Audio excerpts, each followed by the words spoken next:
So let us move ahead to the next lab, that is lab number 4, models and strongly typed views. So till now we have talked about controllers. So we created a controller called as a home controller, and this home controller actually goes ahead and invokes the go to home.cshtml, that is our view. But when we talk about MVC, there are three things actually. One is a controller, the other one is a model, and then we have the view. So let us go ahead and add a model, and let us see this MVC architecture end to end. Okay. Now, what exactly is a model at the end of the day? Models are nothing but they are simple C# classes, or they are simple classes. They are classes which have business logic and which provides data to the MVC application. So for example, models can be like customer class, supplier class, orders class, right? So let me go ahead and add a model here. You can see, at the end of the day, when we talk about MVC architecture, when you add a controller, you add it to a controllers folder. When you added a view, you add it to a views folder. In the same way, when you are adding a model, you have to add it to the models folder. So let me go ahead. Let's add a new item here. And at the end of the day, model is nothing but it's a class. So you can see that I've selected the class template, and I will give the name as customer.cs. So this is going to be a simple customer class or a customer model which has customer code and customer name property. So you can see here this customer class here. So let me go and add two properties here. So I'm going to go and add customer code and customer name.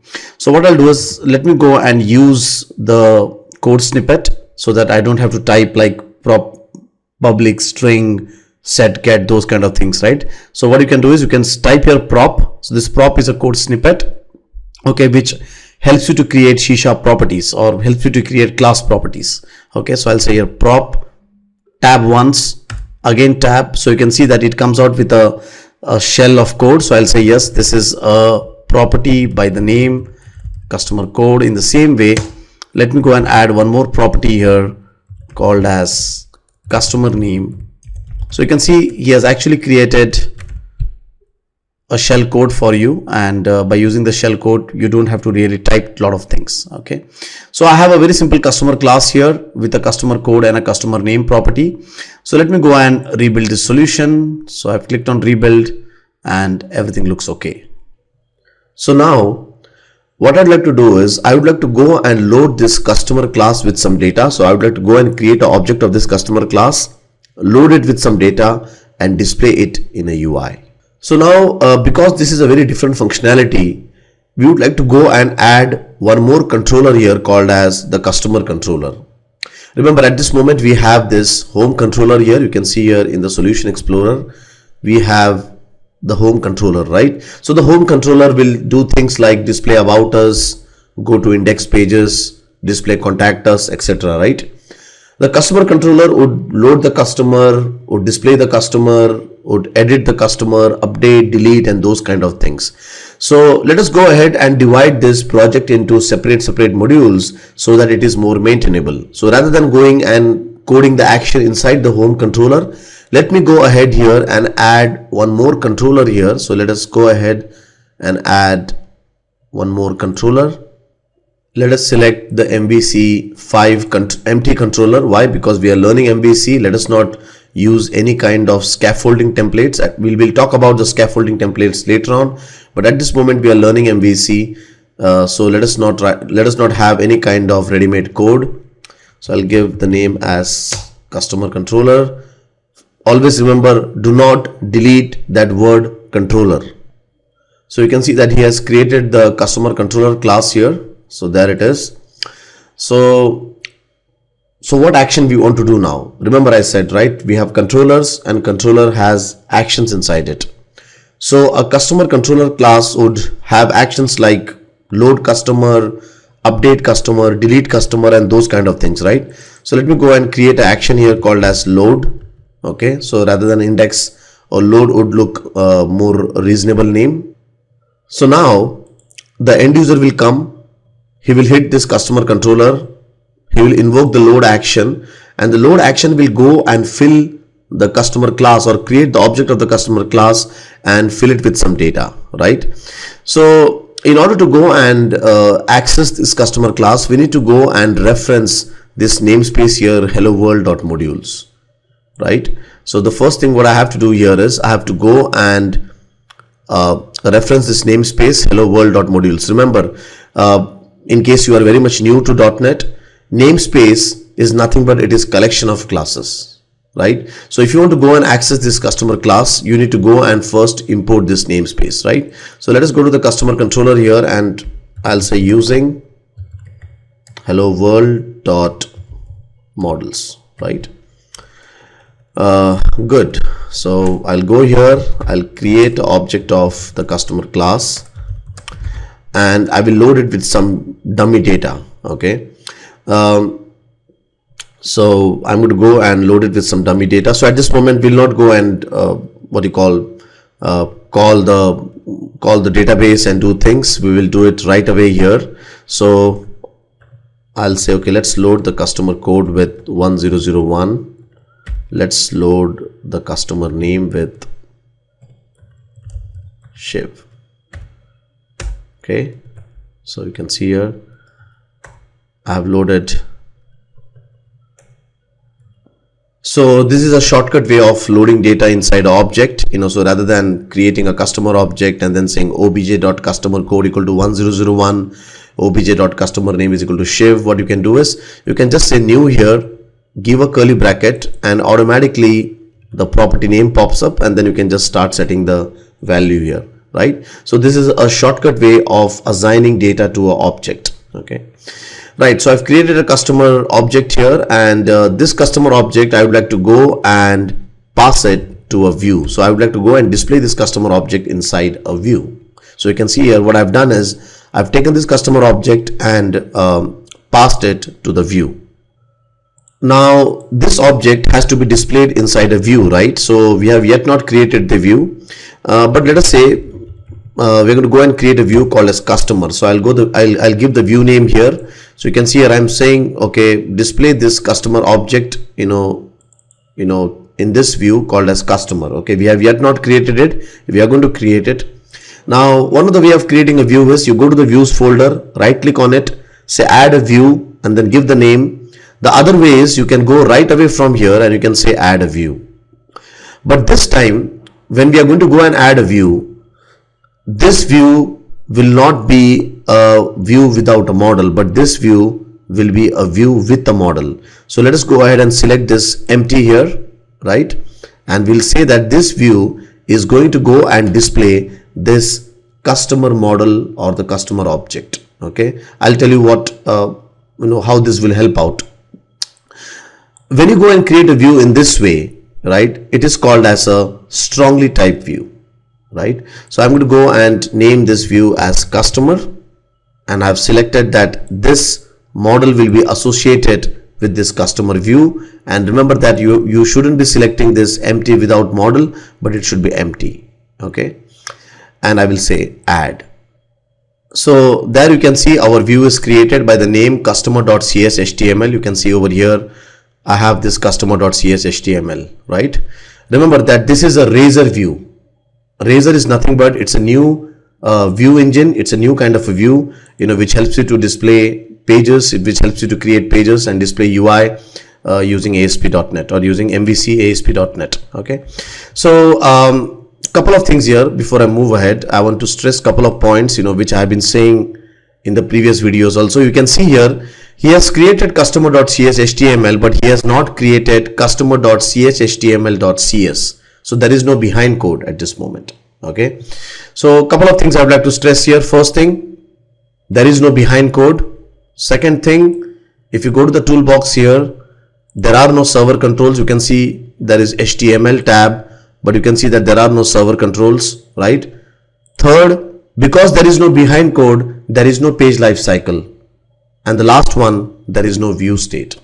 Remember, no page lifecycle, no view state, no server control, no code behind. Okay. At this moment, I have not spoken about why MVC, but these 4 points, which I am repeating again and again, will form the basis later on to make you understand why MVC. So let us move ahead for 1 or 2 more hours ahead, and then I will speak about why MVC. Okay, so don't worry on that. I know that there are lots of questions in the mind at this moment, that why we should use MVC, why the code behind is a problem, etc. But at this moment, let us try to complete some practicals, and then we will talk about why MVC. Okay, so I have created the view here. I would like to go and display customer name here. So I'll say, okay, I put a small text, customer name. All the Razor syntaxes starts with a @ sign. So I'll say here @model dot customer name. I'll say, okay, let us have a BR tag, customer code @model dot customer code. Great. So let me go and build this, rebuild the solution, right? And now we would like to go and invoke this load method over here, right? So remember how to invoke it. You should first type the controller name followed by the action name, and you should be able to see your view. Okay, so let me do a control F5 here. So there you can see our browser is running. So how we should type, we should say slash, right, customer slash load, right? I have already said about this in the previous classes, and let's say enter. And there it is. You can see my view is now displayed. So it first went ahead, it hit this load method here. The load method actually filled the customer object with some data like 1001 and Shiv, and this object was then passed to the view, and on the view, we had displayed this customer code and customer name with the BR tag, and there it is, what you can see, right? So good. So we have come to a point, where we are seeing the full MVC architecture in a end-to-end way, right? So we have the model, we have the view, we have the controller, right?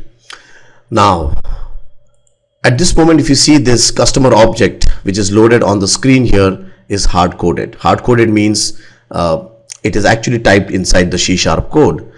So I would like to go one step ahead. I would like to go and create a screen where the end user would go and type the customer name, the customer code. He would press on a submit button, and then a customer object would be created and it would be displayed on this page here, right?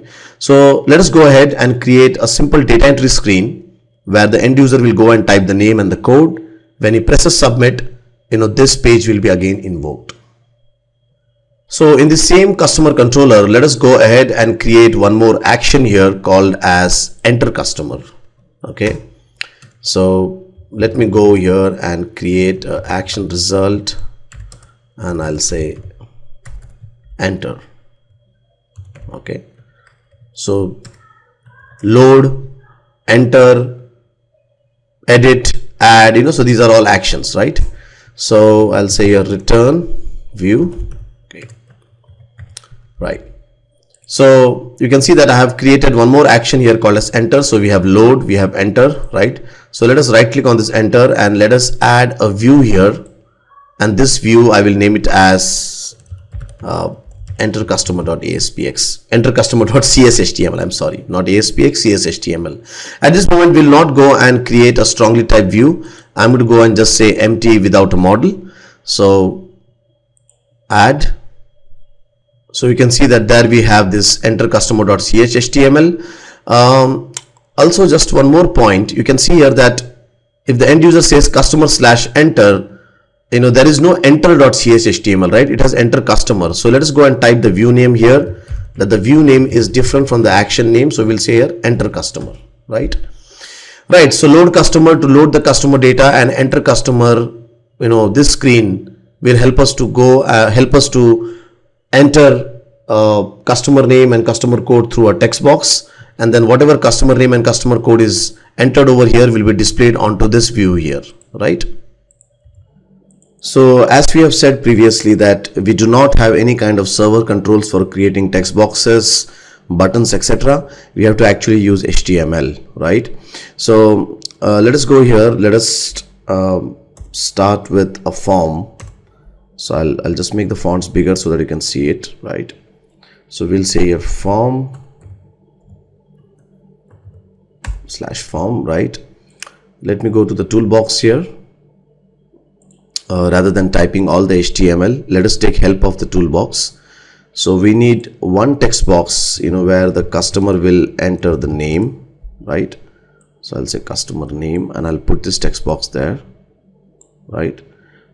So you can see there's a text box there. We need one button.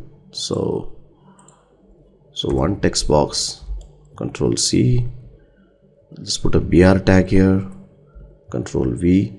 So customer name, customer code. So one text box for the code, BR tag, and one submit button. Remember, there is a submit here and there is a button, but we want a submit button. Okay, so this is not a HTML class at this moment, but ensure that you put a button and not a submit button. So the end user comes to the screen, he types on the first text box the name, the second text box the code, and he hits the submit button. So when he hits the submit button, we have to post this form to the customer controller. When I say post, means we have to actually send all this complete form with the text box data to the customer controller, right? So let us go to the customer controller, and on this customer controller I will create a action here, because remember, at the end of the day, you either click a submit button, you either type the URL, you either click a hyperlink. The first hit will always come to the controller, and from there onwards he will create a model object, he will invoke the views and etc. So let me go and create a action result here. So let me create an action result here saying submit. So this submit will be called, right? This submit action will be called, and he in turn will call the customer.cshtml. So whatever data comes inside this submit, he will actually call the customer view. Okay, we'll see about this object later on. So you can see here, the user comes to this screen, he presses the submit button, and once he presses the submit button, he will actually first come and hit this submit action over here. So what I'll do here is, in the form action, I will say please call submit, right? And the method is equal to post. Why post? Because we want to send the data. Remember, there are two important methods in HTTP. One is the get. Get means when you want to get an object from the server, and post means when you want to send data. So at this moment I have text boxes, so I want to actually send data, so I'll say method is equal to post. Great. Now in order to access these text box data on the server side, we have to name these text boxes, right? Now there are two ways by which you can name the text boxes. One is, you can say like this, name equal to customer name, right? And the other one is you can use ID. So now what should we use? Should we use name or should we use ID? Remember, ID is used when any client-side programming language wants to access the value. So for example, if you have JavaScript running, right, on the client side, and if JavaScript wants to go and access these text boxes, they can use the ID value here. In other words, this text one can be used by JavaScript language. But at this moment, we want to access these values on the server side, that means on the controller, right? So we need to use name. So remember, name is for the server side and ID is for the client side. So for example, if you have CSS or JavaScript, if they want to access these values, they can always use the ID. But if ASP.NET or any other server side language, they want to access these text box values, they have to use the name. So at this moment we are more concerned with the server side, so let us keep the name as customer name, and this one I will say name is equal to customer code. So name is equal to customer code. Good. So you can see here I have named my text box as well. So when the user hits the submit button, it will actually go and post to this action called as submit, which is over here. And over here I will go and create a customer object. So I'll say here customer object is equal to new customer object, right? Obj dot, so customer code request dot form, right? So what is the name over there? The name what we have given there, so For customer code, it was customer code. For customer name, it was customer name, and we pass this object to the view. Great. So let me just go and build this solution here. Build. Everything okay. So let us go ahead and run this application. So again, in order to run the application, the first thing is, in order to pop up the customer screen, we have to say customer/enter. So that will actually give us enter customer.cshtml. Once we fill the data and we do a submit, after submit, it will actually come over here and display us the customer.cshtml, right? So I'll do a control F5 here. So there my browser is running. So I'll say here customer/enter, right? So once I press enter, customer, so sorry for this, customer, remember customer without the word controller, and then enter, right? So there my screen is. So I'll say here Shiv, and I'll say 1001, that is my code. So submit, you can see it's getting displayed. 1002 Raju, right? So if I click on submit, again I can see the data getting displayed, right? Great. So now this view is displaying dynamic data from an input screen. Now you can always go and improve your code here, by just specifying in the submit like this customer, okay, and it will work automatically. In other words, this object will get filled automatically. Why? Because at this moment the name of the text boxes are very much similar to the property name. So you can see here, for example, this is my customer class here. The name of the customer code is customer code like this, right? And the same thing has been entered here as well. You can see this name, customer name here, and it is the same property name here. So because exactly the name of the text boxes are equal to the property names of the customer class, this object will automatically populate. Okay, so if I go and run this program in a debug mode very quickly, so if I go and do a F5 here, you can see I put a debug point here.